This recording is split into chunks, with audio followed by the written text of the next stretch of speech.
अस्सलामुअलैकुम, कैसे हैं आप सब लोग। तो उम्मीद करती हूँ आप लोग होंगे बिल्कुल ठीक ठाक। अल्हम्दुलिल्लाह मैं भी हूँ बिल्कुल ठीक।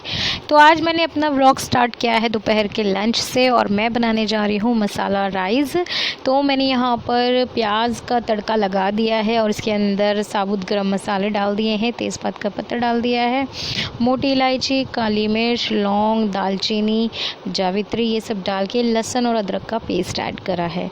तो बस यहाँ पर मैं अच्छे से मसाला भून लूँगी और इसके अंदर मैं घर के ही मसाले यूज़ करूँगी, हल्दी, मिर्च, नमक, धनिया पाउडर, ये सब चीज़ें। तो कुछ ज़्यादा हैवी वाली नहीं बना रही हूँ। इसके अंदर मैं मसाले वाली जो मसाले के जो चावल होते हैं वो बना रही हूँ। यहाँ पर मैंने कटे हुए अपने प्याज भी ऐड कर दिए हैं। अब मैं इसके अंदर एक एक करके मसाले डालूँगी और वेजिटेबल आप अपने हिसाब से डाल सकते हैं। मेरे पास आलू थे तो मैंने आलू ही इसके अंदर ऐड कर दिए हैं। वैसे तो इसके अंदर गाजर और मटर भी बहुत अच्छी लगती हैं और वैसे सिंपल आलू भी बहुत ही मज़े के लगते हैं और बच्चों को बहुत पसंद आती है। तो इसलिए अक्सर करके दोपहर के टाइम पे मैं ये हल्का फुल्का बना लेती हूँ और यकीन जानिए आप अगर इस स्टाइल से बनाएंगे तो आपको ये मसाले के चावल बहुत ही यम्मी लगेंगे। ऐसा लगेगा आप कौन सा शाही खाना खा रहे हो। तो यहाँ पर मैंने थोड़ी सी हरी मिर्च थी मेरे पास, वो भी मैंने काट के डाल दी है ताकि फ्लेवर अच्छा आ जाए, लुक्स में भी अच्छी लगे। टमाटर भी मैंने काट के डाल दिए हैं और यहाँ पर मैं 2 कटोरी राइस ही बना रही हूँ, ज़्यादा नहीं बना रही हूँ क्योंकि हमारे लिए और बच्चों के लिए काफ़ी होंगे।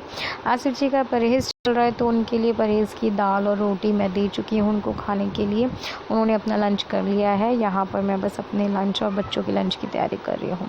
तो यहाँ पर मैंने 1 चम्मच से ज़्यादा थोड़ी सी हल्दी डाली है क्योंकि हल्दी का कलर काफ़ी अच्छा होता है। अगर आप चावल में हल्दी डाल रहे हैं तो ढंग से डालिएगा ताकि अच्छा चटकीला सा कलर आए।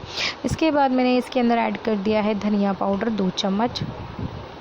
मिर्ची आप अपने टेस्ट के अकॉर्डिंग ऐड करिएगा, ये ऑप्शनल है, मन करे तो डालिएगा, मन नहीं करे तो मत डालिएगा। और जितना तीखा आपको खाना हो खा सकते हो। मेरी मिर्चें ज़्यादा तीखी नहीं हैं तो इस वजह से मैंने इसके अंदर 2 चम्मच ऐड कर दिए हैं मिर्ची के। और बस फिर इसके अंदर नमक स्वाद अनुसार मिला के इनको अच्छे से भूनना है जब तक मसाला अपना तेल ना छोड़ दे। फिर इसके अंदर आप आलू ऐड कर दीजिएगा और फिर उसमें पानी ऐड कर लीजिएगा और फिर राइस। तो यहाँ पर मैंने इसके अंदर 2 चम्मच नमक डाल दिए हैं क्योंकि पानी भी जाएगा, राइस भी जाएगा। मैंने मसाले के अकॉर्डिंग डाला है और चेक कर लीजिएगा क्योंकि ये सबका अपना अपना टेस्ट होता है नमक का। किसी की फैमिली में कम नमक खाया जाता है, किसी के में ज़्यादा। तो यहाँ पर बस मेरा ये बन ही रहा है और आज है दिन मंडे का। मैंने अपना व्लॉग स्टार्ट कर दोपहर से करा था और जैसे कि मैंने आपको बताया है कि ये दोपहर का 1 बज रहा है और आसिफ जी अपना खाना खा चुके हैं और मंडे वाले दिन आसिफ जी का होता है ऑफ। तो बस यहाँ पर हमने अब मसाला अच्छे से भूनने के बाद मैंने ये 4 आलू काटे थे, किसी भी शेप में काट सकते हैं। मैंने इसी तरीके से काट लिए थे, पतले पतले लंबे लंबे, क्योंकि बच्चों को अलग अलग डिज़ाइन के आलू पसंद आते हैं। तो यहाँ पर अब मैं इसके अंदर पानी ऐड कर दूँगी। सीधा सा नाप होता है मेजरमेंट। अगर आपके पास 2 कटोरी चावल हैं तो आप 4 कटोरी इसके अंदर पानी ऐड करिएगा। और मेरा कुकर जो है अभी थोड़ा सा इतना सही नहीं है। अगर आपके पास बेस्ट कुकर है, मतलब सही से विसल देता है, तो आप पानी थोड़ा सा कम रखिएगा। और यहाँ पर मेरे पास पाव भाजी मसाला पड़ा था और यकीन जानिए आप ज़रूर, मैंने इसमें आधा चम्मच पाव भाजी मसाला ऐड करने के बाद खुशबुएँ जो थी ना वो बाहर तक जा रही थी। एग्जॉस्ट की वजह से मेरी सारी खुशबुएँ बाहर जा रही थी और सब कहते पता नहीं क्या बना रही, बड़ी अच्छी खुशबू आ रही है। तो जी यहाँ पर मेरा ये आप एक बार ज़रूर ट्राई करिएगा इस मेथड से, बहुत अच्छा लगता है। बिना चटनी रायते के आपको काफ़ी अच्छे फ्लेवर्स इसमें मिल जाते हैं। तो ये देखिए टैन मेरे मसाले की राइस बनके तैयार है। अब मैं इसके निकाल दूँगी, सर्व करूँगी। अभी आप लोगों को कह रही हूँ इतने सारे किस लिए बना लिए हैं। आपको पता है आपकी अपी अकेली नहीं खाती हैं, जब भी खाती हैं सबके साथ मिल के खाती हैं और अल्हम्दुलिल्लाह बरकत भी बहुत। अच्छा जी, खाना खाने के बाद तो शाम की चाय नाश्ता भी हो गया था। अब बज रहे हैं रात के 8:30 और मैं आई हुई हूँ यहाँ पर हॉस्पिटल तो नहीं है, हाँ क्लिनिक है डॉक्टर का। आसिफ जी की तबीयत हो गई थी ज़्यादा ख़राब, काफ़ी टाइम से ख़राब चल रही है। जैसे कि मैं आपको बता रही हूँ कि आसिफ जी की तबीयत काफ़ी ख़राब है, तो अब ज़्यादा ख़राब हो गई थी तो फिर मैंने स्पेशलिस्ट का ही सहारा लेना बेस्ट रहा। मैं अपने फैमिली डॉक्टर के पास गई थी तो उन्होंने ही हमें यहाँ पर रिकमेंड करा। तो ये डॉक्टर फ़ेज़ 2 में रहते हैं तो वहाँ पर हम फेज़ 2 में इनका क्लिनिक है, तो हम वहीं पर गए हैं। अंदर आसिफ जी का चेकअप चल रहा है और मैं यहाँ बाहर बैठी हुई हूँ, वेट कर रही हूँ कि जल्दी से जल्दी निकल कर आएँ तो डॉक्टर बताएं क्या करना है क्या नहीं करना है। तो बस अच्छे डॉक्टर्स हैं। और ये सारा तामझाम आसिफ जी की बाइक की चाबी, घर की चाबी सब मैं लेके गई हुई थी, क्योंकि हम लोग बाइक पे ही गए हुए थे। मैंने बोला भी था कि हम लोग कार से चलते, तो उन्होंने कहा नहीं हम बाइक से ही जाएंगे, चला लूँगा मैं। माशाल्लाह बर्दाश्त काफ़ी ज़्यादा कर लेते हैं आपके भाई जी। तो अंदर ये क्लिनिक है इनका और अंदर इनका चेकअप चल रहा है। और यहाँ पर चेकअप के बाद आसिफ जी की हालत ज़्यादा ख़राब हो गई थी, तो फिर डॉक्टर ने इनको एक इंजेक्शन दिया था। उसके बाद चक्कर आने लगे, तो फिर एक दवाई दी, टैबलेट दी जो ज़बान के नीचे रखने के लिए बोला था। तो डॉक्टर ने बोला थोड़ा सा रेस्ट करो, उसके बाद जाना। फिर हम लोगों ने आधे घंटे तक इन्होंने रेस्ट करा, पानी पिया, उसके बाद फिर हम यहाँ आए।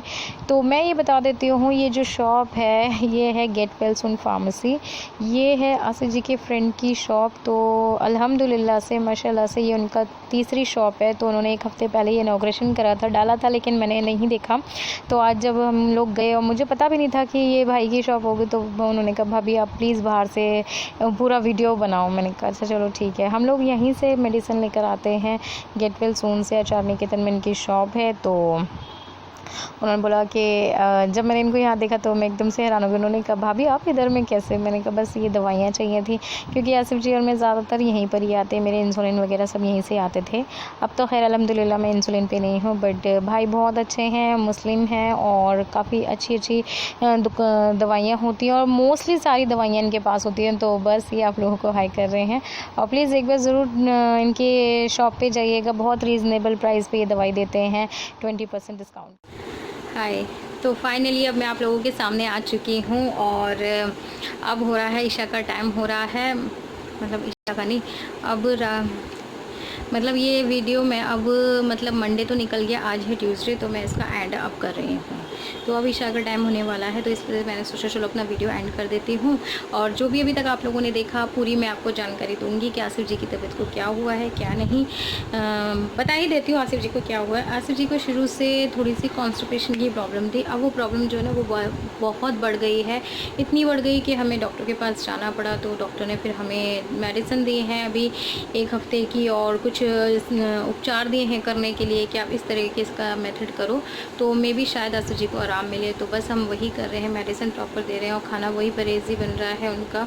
हल्के से हल्का खाना मैं उनको दे रही हूँ, दाल सब्जी और तरी वाली और दलिया वगैरह, यही सब बस उनको दे रही हूँ। आप सब लोग प्लीज़ दुआ कीजिएगा कि आसिफ जी की भी तबीयत जल्द से जल्द अच्छी हो जाए, क्योंकि अल्लाह ताला पता नहीं किसकी दुआ कबूल कर लेता है, किसकी आमीन उस मौला को पसंद आ जाती है। तो बस आप हमेशा मैं आप लोगों के हक़ में दुआ करती हूँ, सबसे कहती हूँ आप लोग भी मेरे हक़ में दुआ कीजिएगा। तो थोड़े से मैंने कमेंट्स लिखे थे, मैं उनके ज़रा जवाब दे दूँ। कमेंट्स पढ़ना बहुत ज़रूरी है मेरे लिए। तो ये जन्नत आरफी हैं, प्लीज़ आप ही मेरे लिए दुआ कीजिएगा, मेरा ऑपरेशन है। तो जी जन्नत जी आपका ऑपरेशन सक्सेसफुल हो। आपने किस चीज़ का ऑपरेशन करवा रही हैं वो आपने लिखा तो है, बट वो मेरे समझ में नहीं आ रहा है। बट आपकी जो भी तकलीफ़ है, जो भी परेशानी है, अल्लाह ताला जल्द से जल्द दूर करके आप अपने बच्चों में, अपने घर वालों में, अपने परिवार वालों में जल्दी से जल्दी जाएँ, आपकी हर परेशानी दूर हो जाए, आपको अच्छी सेहत और तंदुरुस्ती के साथ अल्लाह ताला घर भेजे। दूसरा है ज़िशान अहमद की आईडी से, इनका तो पूछो मत शिफा। मैं ना अब आपको बता रही हूँ, ये मैं लास्ट टाइम आपका कमेंट पढ़ रही हूँ, मेरे कमेंट का तो आप रिप्लाई नहीं करती हो। सोचना पड़ता है कि कमेंट करूँ या ना करूँ। मैं शिफा मेरी जान, आपके कमेंट जो है ना मैं अक्सर पढ़ती हूँ, ये मेरी कमेंट की डायरी है, इसके अंदर भी आपका जिक्र है, मैंने आपके कमेंट्स पढ़े हैं। ज़िशान अहमद की आईडी से शिफा प्लीज़ मेरा नाम लीजिएगा। आप हर बार बोलते थे कि अपनी प्लीज़ मेरा नाम लीजिएगा, तो बेटा मैं आपका नाम लेती हूँ।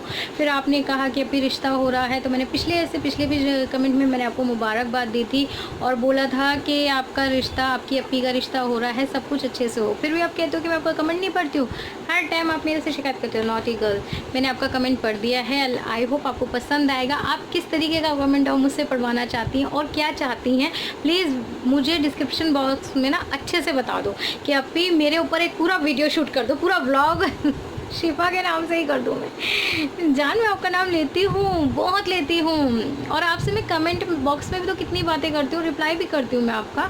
तो प्लीज़ ऐसा परेशान ना हुआ करो और ना ही मुझे ऐसा बोला करो कि आप कमेंट करो, मैं कमेंट का जवाब देती हूँ, ठीक है। मैंने फिर शिफा के नाम का ऐलान लगा दो, शिफा के नाम का लगा दिया। अभी आ जाती हैं अफरोज़ खान। मेरी बहन के लिए दुआ करना, तहसीन नाम है उनका, और मेरे लिए भी दुआ करना। इनका नाम अमरीन है, कमेंट करने वाली अमरीन है। अफरोज़ इनकी कोई भाई होगा या इनका हस्बैंड होगा, जिनका नहीं, इनका भाई होंगे जिनकी आईडी से इन्होंने मुझे कमेंट किया है। तो इनकी बहन का नाम तहसीन है। अल्लाह ताला जो बे औलाद है ना, अल्लाह पाक उनको औलाद की खुशी अता फरमा दे, उनको वो सुकून दे दे जो एक माँ को मिलता है, जो वो बच्चे को अपने कलेजे से लगाती है। अल्लाह ताला आपको कलेजे की ठंडक नसीब करे। अल्लाह ताला आपको जल्द से जल्द एक औलाद की खुशी अता फरमा दे। आपके घर में भी चाहे अल्लाह की कोई भी शय आए, चाहे बेटा आए या बेटी आए, बस अच्छे खासे प्यारों से आए। अल्लाह ताला तंदुरुस्ती के साथ आए। अल्लाह पाक उसको बहुत अच्छी सेहत अता फरमाए, वो अच्छा नेक औलाद आपके पास हो और आप भी अच्छे सेहत के साथ अपने घर में हों, खुश रहें और अपनी औलादों के साथ सब रहें साथ में। और जिनके बे औलाद है, अल्लाह पाक प्लीज़ प्लीज़ प्लीज़ मेरी हम्बली रिक्वेस्ट है, अल्लाह ताला से दुआ है, इल्तिजा है कि सब बे औलादों को औलाद अता फरमाते। जैसे कि मेरे पास एक सब्सक्राइबर हैं जो मेरे को दिल्ली में मिली थी, मतलब दरियागंज में, उनका भी आज कॉल आया था, उन्होंने भी दुआ के लिए कहा। उनका नाम रेशमा है। अल्लाह ताला बे औलादों को बस औलाद की खुशी अता फरमा दे। अल्लाह ताला उनके भी कलेजों को तर कर दे। क्यों इतना ज़्यादा तरस आ रहा है, किसी की शादी को काफ़ी टाइम हो गया है, मैं टाइम नहीं बताऊँगी उनकी शादी को कितना हो गया, बट फिर भी मेरे दिल से दुआ है कि रेशमा के और तहसीन के, जिनके नाम मुझे अभी पर्टिकुलर याद है, उनको औलाद की खुशी अता फरमा दे। और जिन बच्चियों के लिए रिश्ते नहीं हुए हैं, उन बच्चों को अच्छे से अच्छे घर में रिश्ते करवाए। अल्लाह ताला उनके लिए भी अच्छे अच्छे दूल्हे भेजे, अच्छा अच्छा ससुराल भेजे, सब लोग बहुत अच्छे मिले। और जो अल्लाह मतलब जो उनके लिए हक़ में हो, अल्लाह ताला तो वो फ़ैसला लियो। जिन बच्ची का रिश्ता होने जा रहा है और जिनका अभी तक हुआ नहीं है, तो उनको नेक घरों से रिश्ते आएँ। अल्लाह पाक सबको अच्छी अच्छी ससुराल दे। और जो बेटियाँ ससुरालों में हैं ना, बस उनको अल्लाह पाक अच्छी सास नंदे दे, वो भी अच्छी एक बहू बने। देखो जो जैसे हस्बैंड वाइफ का रिश्ता, जैसे मेरे पास आज एक कमेंट मतलब फ़ोन ही आया था कि हस्बैंड वाइफ की शादी हुई है, दोनों जने रह रहे थे, फिर ससुराल मतलब कुछ प्रॉब्लम हुई तो हस्बैंड जो है उनके नाराज़ होके अपने मैके चले गए हैं। तो प्लीज़ ऐसा मत कीजिए। मैं नाम नहीं लूँगी क्योंकि अच्छा नहीं लगता कि किसी की पर्सनल लाइफ में इस तरीके से बताऊँ यूट्यूब पे, बट मैं इतना ही बोलूँगी कि प्लीज़ आप अपनी वाइफ के पास वापस आ जाओ, क्योंकि आपकी वाइफ आपको बेइंतहा मोहब्बत करती है। जो भी है जैसा भी है, आप अपने घर में आके बैठ के सॉर्ट आउट करो, और हर चीज़ का हल होता है। जहाँ मोहब्बत होती है ना, वहाँ पर सब चीज़ें जो होती है ना बेगानी लगती है। आपकी वाइफ आपसे बहुत प्यार करती है, आप समझ रहे होंगे। जिनका मैं नाम नहीं ले सकती, मैं जिनके लिए कमेंट कर रही हूँ, मेरी बात उन तक शायद पहुँच गई होगी। प्लीज़ प्लीज़ प्लीज़ आप अपनी वाइफ के साथ रहिए। देखो माँ बाप का भी हक़ होता है, मैं ये नहीं कहती कि माँ बाप का कोई हक़ नहीं है। माँ बाप का तो बहुत बड़ा रुतबा है और उनका बहुत बड़ा हक़ है, लेकिन कहीं ना कहीं बीवी का भी रुतबा होता है। वो आपके लिए अपने पेरेंट्स छोड़ देती है, अपना घर छोड़ देती है, आपके साथ रहने लगती है। अच्छे या बुरे दो ही कंडीशन हो सकते हैं। देखो मेरी मम्मी हमेशा ये कहती हैं कि अल्लाह पाक ने जो हस्बैंड वाइफ का रिश्ता है ना, दो पहियों की तरह बनाया है कि दोनों साथ ही चलें तो ही ज़िंदगी की गाड़ी पूरी पड़ सकती है। और हर मुश्किल का सामना सिर्फ दो लोग ही मिलके कर सकते हैं। मतलब अगर वो साथ में, हस्बैंड वाइफ अगर साथ में ना, दुनिया की कोई भी परेशानी आ जाए, चाहे आपके पास पैसे की प्रॉब्लम हो, चाहे आपके पास घर की प्रॉब्लम हो, चाहे आपके पास रोज़गार की प्रॉब्लम, या फिर इवन बच्चों की भी प्रॉब्लम है ना, दोनों मियाँ बीवी जब दुआ करते हैं तो अल्लाह ताला को उनकी दुआ पसंद आती है और वो लगती है। तो और जो बच्चियाँ ससुरालों में हैं, तो उनसे मैं रिक्वेस्ट करूँगी कि आप अपनी सास को सास ना समझ के माँ समझने की कोशिश करो, उनका दिल रखने की कोशिश करो। और उन सासों से भी कहूँगी प्लीज़, जो लड़कियां शादी करके आपके घरों में आती हैं, वो बांधी नहीं होती, वो भी किसी की बेटियां होती हैं, वो भी किसी का लगते जिगर है जिसने आपको जहेज़ के साथ साथ बहुत कुछ दे दिया है। अब मत इतनी मांग करो आप उनसे कि वो आपको क्या क्या दें क्या ना दें। जिसने अपनी बेटी दे दी ना, अपना दिल निकाल के दे दिया, वो इससे ज़्यादा आपको कुछ नहीं दे सकता। फिर भी दुनिया का काम है बातें बनाने का, करने का। वो कोशिश करते हैं, हर पेरेंट्स कोशिश करता है कि मैं अपनी बेटी को जहेज़ अच्छे से अच्छा दूँ, उसकी ससुराल में उसको किसी चीज़ की परेशानी ना हो। ये गलत सोचना है ससुराल वालों का कि बेटी का जो बहू का जो दहेज है वो ससुराल वालों के लिए होता है। तो मैं आपको बता दूं, बहू का दहेज बिल्कुल भी ससुराल वालों के लिए नहीं होता। उस पे हक सिर्फ़ और सिर्फ बेटी का होता है। बेटी अगर मिलजुल के रह रही है सबके साथ, इतनी खुशियाँ हैं, तो आप उसकी परमिशन से उसके मिलजुल के बरत सकता है पूरा परिवार। लेकिन अगर आप ये सोचो कि नहीं अब तुम इस घर से बाहर निकलो या फिर ये हमारा है, ये हमारा, ऐसा नहीं होता। बल्कि बेटी जो पलंग भी लेकर आती है ना, वो उसके शौहर का भी नहीं होता। शौहर को भी परमिशन लेके ही बैठना पड़ता है। जब वो उसके पास बैठता है तो परमिशन ली जाती है। तो जो बेटी का जहेज़ होता है उसके ऊपर हक सिर्फ़ और सिर्फ बेटी का होता है। प्यार मिलजुल के एक परिवार बनाता है, तो वो बेटी को अपनाएगा तो ऑब्वियस सी बात है उसकी चीज़ें भी यूज़ करेगा। अगर मैं हूँ, मतलब मैं कोई सामान लेकर आती हूँ तो मेरे घर में सब यूज़ करेंगे। अगर मैं उस चीज़ को बोलूँ नहीं ये सिर्फ मेरी, और जो मेरे लिए लेकर आया मैं उसको बाहर निकाल दूँ, वो चीज़ नहीं होती। यहाँ तो आप चलो जो भी कर लोगे, यहाँ तो चलो जी कानूनी भी है। यहाँ मतलब हमारे कास्ट के ठेकेदार भी बैठे रहते हैं कि हाँ जी ऐसा नहीं होना चाहिए, वैसा नहीं होना चाहिए, वो यहाँ सब कुछ हो जाएगा। ठीक है, ख़त्म हो जाती है एक टाइम पे बात, चलो जी रिश्ता ही नहीं रहेगा, दहेज चाहिए तो रिश्ता मत रखो, सब कुछ हो जाएगा। लेकिन उस मालिक के यहाँ पर आप कैसे किसी की चीज़ का जवाब दोगे? अगर आपने किसी का हक मारा होगा तो प्लीज़ हक किसी का भी मत मारो, किसी को भी मत बिछड़ने की कोशिश करो। अल्लाह ताला कहता है कि उस महफिल में भी जहाँ एक हस्बैंड वाइफ का रिश्ता टूट रहा होता ना, जितने लोग भी वहाँ बैठे होते उन सब पे भी बुरा असर पड़ता ही पड़ता है। कहीं ना कहीं उस महफिल में भी नहीं बैठना चाहिए, बस वहीं बैठो, दिल जोड़ने वाली बात करो। तो प्लीज़ आप सोचिए इस बात को कि बहुत बड़ी बेकार चीज़ है किसी का दिल तोड़ना, अपना रिश्ता तोड़ना बहुत आसान नहीं है।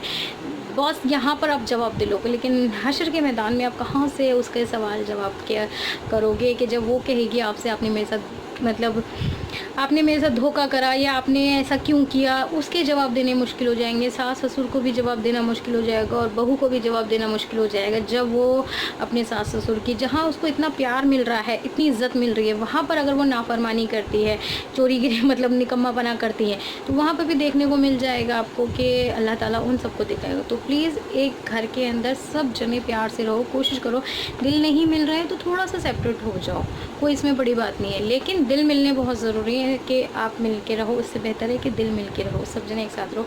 आई होप मेरा आप तक मैसेज पहुंच गया होगा, और जो आपने मुझसे बोलने के लिए कहा था मैंने वो भी कह दिया है। आप लोग प्लीज़ अपना बहुत सारा ध्यान रखिएगा, और मैं माफ़ी चाहूँगी अगर किसी के सेंटिमेंट्स को मैंने ठेस पहुँचाई है। मेरा मैसेज मुझे बोला गया था आज, बहुत फोर्सफुली बोला गया था, इस वजह से मैंने आज इस टॉपिक पर बात करी है, वरना अदरवाइज़ मैं ऐसे टॉपिक्स पर बात नहीं करती हूँ।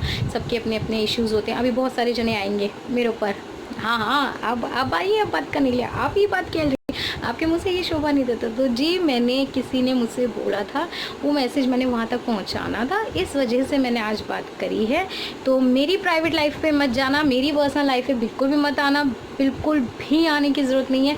अल्हम्दुलिल्लाह, अल्लाह का शुक्र है, जो है मैं जहाँ हूँ बहुत अच्छी हूँ, जहाँ मेरे से जो लोग जुड़े हुए हैं वो भी बहुत अच्छे हैं, बहुत खुश हैं। ठीक है, और हाँ ये कमेंट है मेरी प्यारी जोया के लिए। Zoya thank you so much, चाची ऑलवेज़ लव यू। जोया को हमेशा चाची बहुत ढेर सारा प्यार करती है, अभी से नहीं शुरू से करती है। आप मेरी जान हो और हमेशा रहोगे। I love you too Zoya. अब आप लोग पूछोगे जोया कौन है, तो जोया मेरी बेटी है, मतलब मेरे जेठ की बेटी जो है, वो जब मैं शादी करके गई थी तो वो 1 साल की थी। वो तब से मेरे को उनसे इतनी मोहब्बत है, और पता नहीं क्यों कुदरती मुझे ना बेटियों से मोहब्बत ही बहुत ज़्यादा है। वो छोटी सी थी ना, तो मैं उनके लिए बैंगल्स लेके जाती थी, जो हर वक्त मैं उसके लिए नए नए डिज़ाइन की चूड़ियाँ लेके जाती थी, मुझे बहुत पसंद था। तो इसलिए जोया मुझे कमेंट करती है कि चाची keep it up, I love you. तो thank you so much Zoya, हर कमेंट करा करो चाची की, हर वीडियो पे कमेंट करा करो, चाची को बहुत अच्छा लगता है और सपोर्ट मिलता है आप लोगों का। तो थैंक यू सो मच इतना सारा प्यार देने के लिए। अपना बहुत सारा ध्यान रखना, मम्मी पापा का भी ध्यान रखना, बाकी बात मैं आपसे फ़ोन पे कर लूँगी। तो चलो जी चलते हैं अपनी नेक्स्ट वीडियो की तरफ में, तब तक अपना बहुत सारा ध्यान रखिएगा। प्लीज़ अगर कोई भी बात बुरी लगी हो तो उसके लिए सॉरी, मैं किसी की फैमिली मैटर्स में नहीं घुसना चाहती हूँ। एक मैसेज था, नॉर्मली मैसेज था जो मैंने दे दिया है, इसके ऊपर ज़्यादा बतंगड़ वगैरह मत बना देना कि ये वो, वरना मैं कमेंट बॉक्स बंद कर दूँगी। नहीं, कमेंट बॉक्स कभी भी बंद नहीं होगा। और हाँ, एक कमेंट मेरे पास 5 बार से आ रहा है कि अभी आप अपने फर्स्ट बेबी की जर्नी के बारे में बताओ। तो गाइज़, अगर आप लोग मुझे ज़्यादा से ज़्यादा कमेंट करोगे तभी मैं बताऊंगी, उससे पहले मैं कुछ नहीं बताऊंगी, क्योंकि वो एक जो पीस है ना वो मेरा दिल का बहुत ही ज़्यादा इमोशनल वाला है। तो मैं पता नहीं शायद बात भी कर पाऊँगी, नहीं तो मैं अपने आप को मेंटली तैयार तब ही करूँगी जब आप लोग अपना इंटरेस्ट दिखाओगे ना, मैं तब तैयार होंगी और तब मैं आपसे अपनी फ़र्स्ट बेबी की जर्नी शेयर करूँगी। तो प्लीज़ मुझे भर भर के कमेंट करना जिन्हें इंटरेस्ट है, जो सुनना चाहते हैं मुझसे मेरे फ़र्स्ट बेबी के बारे में, तो प्लीज़ मुझे कमेंट बॉक्स में बताना। जितने ज़्यादा कमेंट्स होंगे उतनी जल्दी वीडियो आप लोगों के सामने आएगा। ठीक है, बाय बाय, अल्लाह हाफिज़, अपना बहुत सारा ध्यान रखना।